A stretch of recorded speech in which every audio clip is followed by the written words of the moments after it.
ناظرین، اسرائیل نے مشرقی القدس میں فلسطینی وجود کو نشانہ بناتے ہوئے سلوان بلدہ کے البستان محلے کے رہائشیوں کو ان کی نجی زمینوں پر قبضے کے باضابطہ نوٹس جاری کر دیے ہیں، جس کے بعد علاقے میں ایک نئی اور خطرناک بے دخلی کی لہر کا خدشہ پیدا ہو گیا ہے۔ میں ہوں عرفان رینا اور آپ دیکھ رہے ہیں نیوز 18 کا سوشل میڈیا پلیٹ فارم۔ ناظرین، یہ متنازع زمین مسجد الاقصیٰ کے جنوبی حصے کے انتہائی قریب واقع ہے اور مکمل طور پر فلسطینی شہریوں کی ذاتی ملکیت پر مشتمل ہے۔ قابض حکام اس مختلف قانونی ہیلوں کے ذریعے ہتھیانے کی کوشش کر رہے ہیں۔ اسرائیلی دنیا کی آنکھ میں دھول جھونک کر ہیکل سلیمانی بنانے کے منصوبے کو عملی شکل دے رہے ہیں۔ وہیں دنیا اس وقت ایران اور غزہ میں الجھی ہوئی ہے اور اس کے لیے اسرائیل امریکہ کو استعمال کر رہا ہے تاکہ وہ اپنے منصوبے میں کامیاب ہو سکے۔ ناظرین، القدس گورنری کی جانب سے جاری کردہ تفصیلی بیان میں کہا گیا ہے کہ قابض اسرائیلی حکام تقریباً 1100 مربع میٹر اراضی کو اپنی تحویل میں لینے کا ارادہ رکھتے ہیں اور اس اقدام کو مبینہ طور پر باغات کی آرائش اور گاڑیوں کے لیے پارکنگ کے منصوبے کے نام پر جائز ثابت کرنے کی کوشش کی جا رہی ہے۔ بیان کے مطابق قابض بلدیاتی ادارے ایک پرانے اور متروک بلدیاتی قانون کا سہارا لے کر اس زمین کو خالی اراضی قرار دے رہے ہیں، حالانکہ یہ دعویٰ زمینی حقائق اور تاریخی شواہد کے سراسر منافی ہے۔ القدس گورنری نے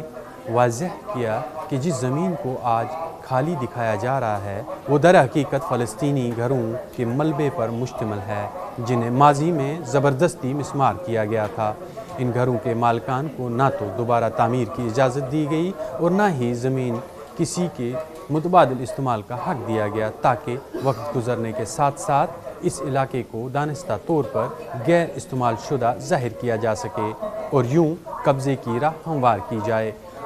گورنری کے مطابق یہ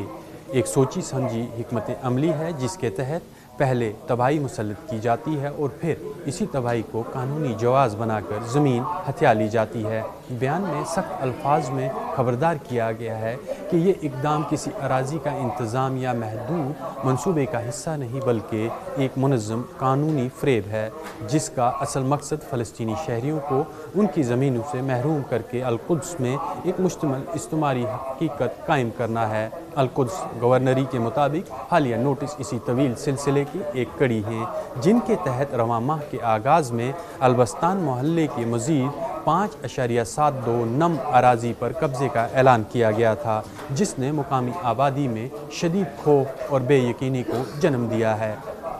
گورنری کے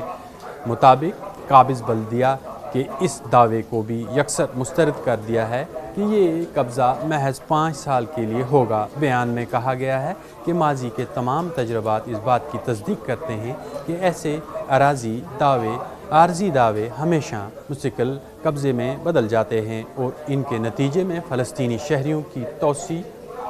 تعمیر اور معمول کی زندگی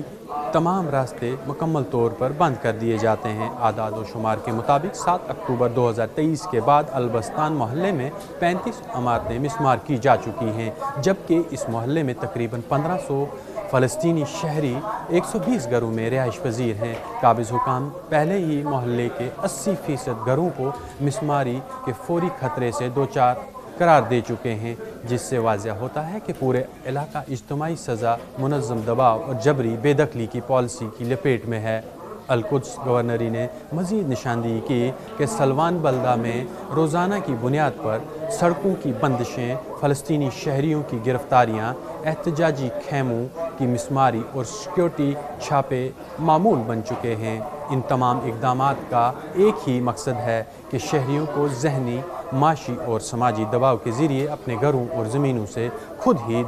دستبردار ہونے پر مجبور کیا جائے تاکہ مسجد اقصیٰ کے قرب و وجوار کو فلسطینی موجودگی سے خالی کیا جا سکے۔ بیان کے اختتام پر القدس گورنری نے عالمی برادری، انسانی حقوق کے اداروں اور بین الاقوامی تنظیموں سے فوری اور مؤثر مداخلت کا مطالبہ کیا ہے۔ گورنری کا کہنا ہے کہ اگر اس سنگین قانونی اور انسانی جرم کو فوری طور پر نہ روکا گیا تو القدس قدیم کے گرد قبضے کا گہرا مزید تنگ ہو جائے گا، جس کے اثرات صرف فلسطینی عوام تک محدود نہیں رہیں گے بلکہ پورے خطے کے امن، استحکام اور مذہبی حساسیت کے لیے نہایت ہی خطرناک ثابت ہوں گے۔